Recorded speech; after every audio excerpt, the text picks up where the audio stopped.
makers of X-Lax, the original chocolated laxative, present Strange as It Seems.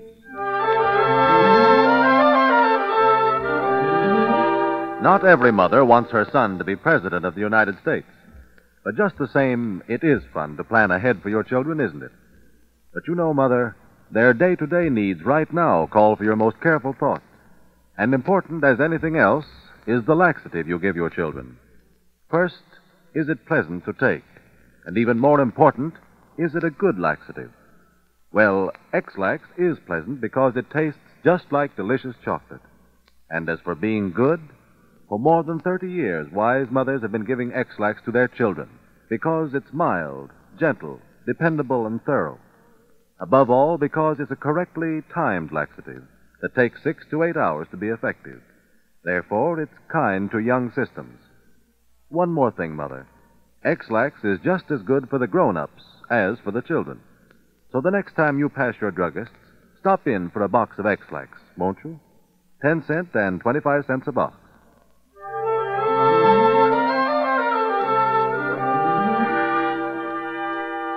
The Pirate's Revenge.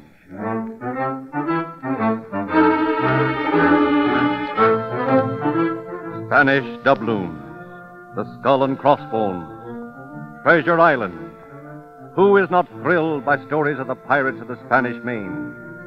No matter what sins they committed, these pirates were reckless, glamorous figures, even in the days when they infested the Caribbean. Listen to the story of Jean Lafeete, the pirate, and Claiborne, governor of Louisiana.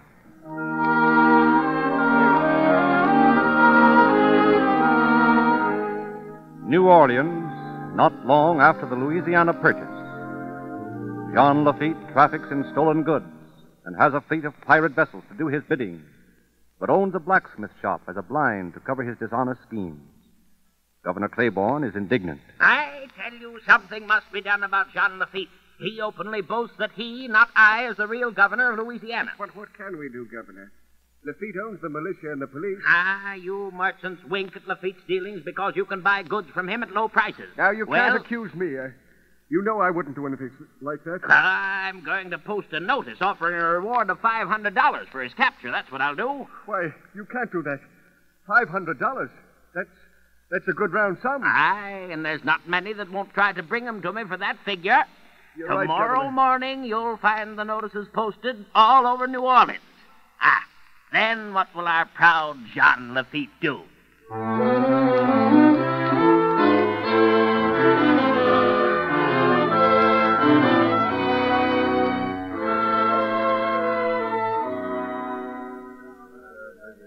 Yes, sir. I'd like that money. Lafeete is through. Good for Claiborne. He's going to get rid of Lafeete. Hey, look over there. Someone just finished posting another notice. Another notice? Oh, he's coming over here. Wonder what it is. He's got someone with him. They both carry knives. They better keep out of their way. Why, bless me, it's Lafeete himself. What? Lafeete, huh? How about it? Do we get the $500? Now, listen, Michael, I wouldn't be too hasty about capturing Lafeete. He's the best swordsman in New Orleans. Oh, gentlemen. Well, I see you were admiring my picture, eh? Yes, the one posted by my honored friend, Governor Claiborne. Come now, gentlemen. Don't you find it a good likeness, eh? See, I pose beside it. Now, listen, Lafeete, you can't... Don't come a step closer, monsieur. My hand longs to grasp my sword, and my companion here has an excellent pistol, which has the unfortunate habit of going off. See. Yes, I'm glad you see the light. Jean, do you want me to put up another poster here alongside the governor's? There, wait. All right. In just a moment, my friends, I will have a surprise for you. After seeing the posters that Governor Claiborne put up, I was quite offended. They're so cheap, so poorly made. Now, my friends, look at my poster. Read. $15,000 reward for the capture of Governor Claiborne of Louisiana. I'll pay $15,000 to the man who will bring this august personage to me. Signed, Jean Lafeete. I am hurt, I say. deeply hurt that I am only worth $500 to the governor when he is worth $15,000 to me. And so, my friends, if you wish to collect the reward, bring the governor to my stronghold by tomorrow evening. Au revoir.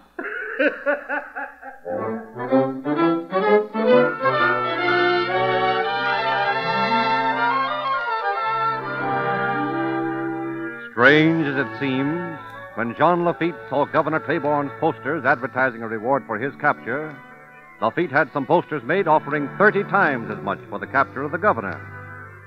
Later on, in the Battle of New Orleans, Lafeete fought so bravely for the United States against the British that he was pardoned by President Madison.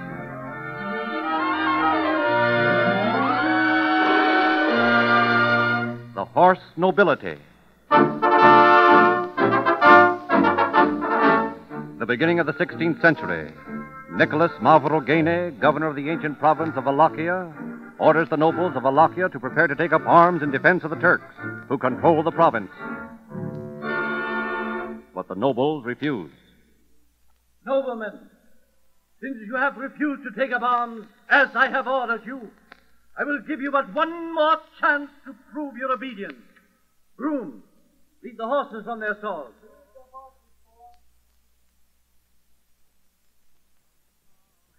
You see lining up before you the horses of my stable. Each one of them is a fine animal, descended from Berber stock, capable of great loyalty. And now, nobles of Wallachia, I command you, one and all, to mount these horses and follow me into battle.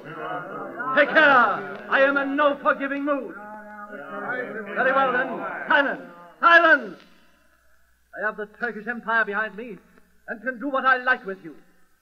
Since you do not consider me worthy of your obedience, I do not consider you worthy of your title. Silence! Irova Valeni, Count of Ravindri. What do you want of me? Ravindri, I strip you of all your estates, your wealth. Instead, I now bestow the title of Count Ravindri on this horse. As for you, Valeni, I banish you from Wallachia forevermore. Dalshu, governor of the province of Krushova, you are next. No, I will not let you take away my office. Dalshu, it is too late. I now take your office from you and bestow the title of governor of Krushova on the horse next in line. From now on, he will be entitled to the revenue from the province of Krushova. You cannot do that. And listen to me, the rest of you proud nobles. Before I am finished, every horse in my stable will have a noble title. May this be a lesson in obedience to you forevermore.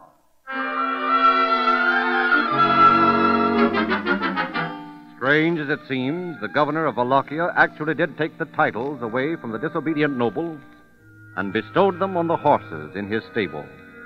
This horse nobility existed for several years until the end of the complete Turkish domination.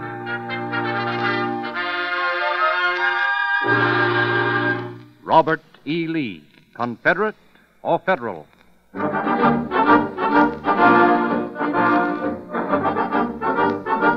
April 18th, 1861. Robert E. Lee, gallant, loyal Virginia gentleman, is one of the Union's most valuable leaders. General Winfield Scott, hero of the Mexican War, has pronounced Lee the greatest living soldier in America. It is no wonder that Abraham Lincoln sends Frank Blair on a special mission to Lee's Virginia home. Sit down, Mr. Blair. Thank you. Colonel, when you were superintendent at West Point, the discipline improved 100%. You are a remarkable leader of men. Thank you very much. Colonel Lee, civil war looks inevitable. Your state of Virginia is going to secede from the Union. I'm afraid we're going to have to take up arms against the South in order to preserve the United States. I wonder if a union that has to be preserved by swords and bayonets is the right sort of union. Unfortunately, the sword seems to be the only way to settle such bitterness. And that's why I've come to you. Yes? What can I do? As spokesman for President Lincoln, I offer you the command of the United States Army. That's A great honor. You are the man we need, Lee. A man who is a great leader. A man whose soldiers would die for him. You don't know what you ask of me. I know it's hard to take up arms against your own state, but your country must be greater than your state, Lee. I must think this out. Can you let me have a few hours? Why, certainly. And I hope for the sake of the Union that you'll remain loyal.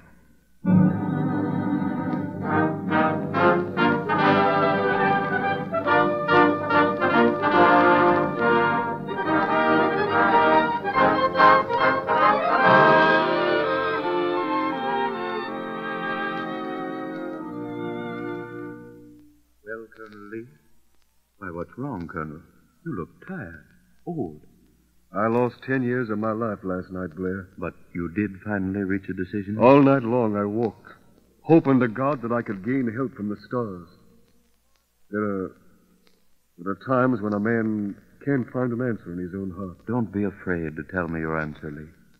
Blair, I must refuse President Lincoln's offer. Don't say that. I'm bitterly opposed to secession. I loathe the idea of civil war. I've never approved of slavery. Several years ago, I gave my own slaves their freedom. But I can't take up arms against my own people. The Northerners are your people, too. No. In times like this, Blair, my people are my neighbors, the men whose homes will be ruined by battle. Go back to President Lincoln. Tell him that I'm honored by his faith in me. To have the confidence of a man like Lincoln is the highest kind of compliment. But if the Union's disrupted and we take up arms against each other, I will remain with my people and share their miseries even unto death. Goodbye, Mr. Blair.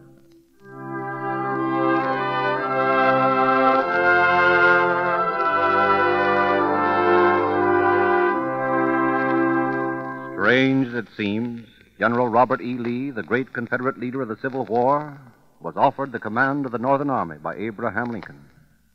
He refused and has become the symbol of Southern chivalry and independence.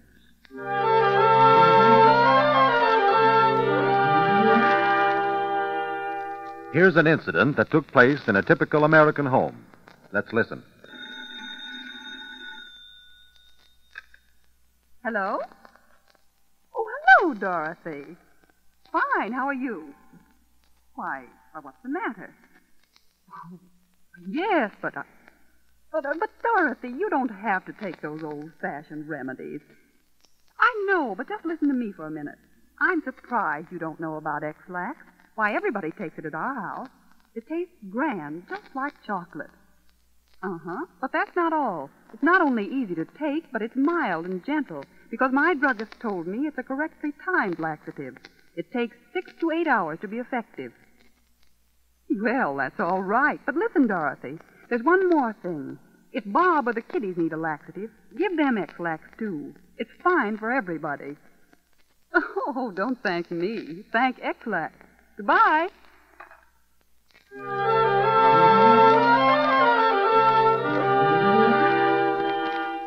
Shakespeare was an expert on modern slang.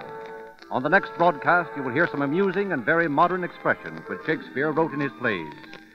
You will also meet the real Bluebeard and hear his terrifying story. You have just heard Strange as It Seems by John Hicks, directed by Cyril Armbruster. Your mechanical refrigerator does not destroy heat.